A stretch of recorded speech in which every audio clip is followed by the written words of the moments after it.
আসসালামু আলাইকুম। Hello everyone, কি অবস্থা সবার? কেমন আছো তোমরা? ওয়েলকাম ব্যাক টু জান্নাতি কিচেন ব্লগ। তো সেদিন গিয়েছিলাম পিঙ্ক সিটি শপিং কমপ্লেক্সে আমার একটা ইয়াররিং এক্সচেঞ্জ করতে আর একটা ইয়াররিং নতুন নিতে। যেই ইয়াররিংটা আমি এক্সচেঞ্জ করব সেই ইয়াররিংটা আসলে বেশি দিনও হয় নাই আমি নিয়েছি। আর এই ইয়াররিংটা এক্সচেঞ্জ করার একটাই কারণ, আমি যদি ওইটা পরে শুয়ে থাকি তাহলে আমার কানটা অনেক ব্যথা করে। সেই জন্যই ভাবলাম যে রাফ ইউজ করার জন্য সিম্পল ডিজাইনের মধ্যে রিং টাইপের কিছু একটা নিতে। আমি যে ইয়াররিংটা এক্সচেঞ্জ করব সেটা আসলে এই পিঙ্ক সিটি শপিং কমপ্লেক্স থেকেই নেওয়া, সেই কারণে আজ এখানে আসা। এই তো আমরা চলে এসেছি, এখন আমরা ভিতরে ঢুকবো। যেহেতু আমি গোল্ড নিব সেই কারণে এদিক ওদিক আর কোথাও না গিয়ে ডাইরেক্ট লেভেল থ্রিতেই চলে যাই। আমরা মেয়ে মানুষ যত কিছুই কিনে না কেন, আসলে ড্রেসের প্রতি আলাদা একটা আকর্ষণ থেকেই যায়। সেই কারণে কিন্তু আমি গোল্ড কেনার পরে কিন্তু এখান থেকে একটা কুর্তিও নিয়েছি।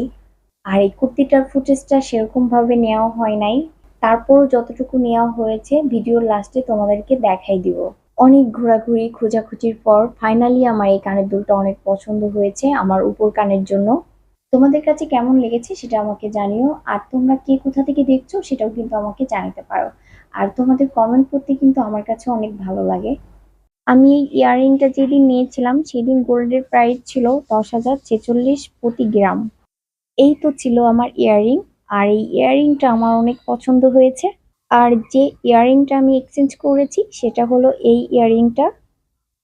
আর এই ইয়াররিং এর নিচে কিন্তু কোনো ঝুলুম টুলুম কিছু নাই। আগের যে ইয়াররিংটা ছিল সেটার নিচে কিন্তু ঝুলুম ছিল, সেই কারণে কিন্তু আমার কানটা ব্যথা হয়ে যেত। সেম ভুলটা কিন্তু এবার আমি করি নাই, সেজন্য কিন্তু রাফ ইউজ করার জন্য সিম্পল একটা রিং নিয়েছি। আর এই তো ছিল আমার দুইটা ইয়াররিং। আর এই ইয়াররিংটা আমার কাছে মোটামুটি ভালোই লেগেছে, তোমাদের কাছে কেমন লেগেছে সেটা আমাকে জানিও।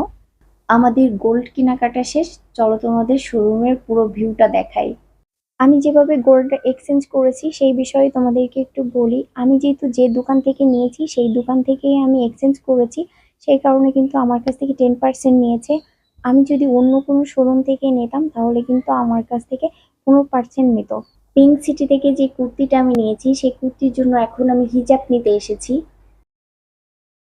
আমার কুর্তির কালারটা প্রায় এই কালারের, এই কারণে আমি এই কালারের হিজাবগুলোই দেখছিলাম। আমি কিন্তু আগেই বলেছি কুর্তির ফুটেজটা কিন্তু সেভাবে আসলে নেওয়া হয় নাই। আমার হাতে যে কুর্তিটার সঙ্গে আমি হিজাবটা মেলাচ্ছি এটাই হলো আমার সেই কুর্তিটা। এই তো ছিল আমার আজকের ভিডিও। ভিডিওটি ভালো লাগলে একটা করে লাইক কমেন্ট শেয়ার করে দিও। চ্যানেলটা সাবস্ক্রাইব করে পেজটা ফলো দিয়ে দিও। তোমরা সবাই ভালো থেকো, সুস্থ থেকো। ভিডিওটি দেখার জন্য সবাইকে অসংখ্য ধন্যবাদ। আল্লাহ হাফেজ।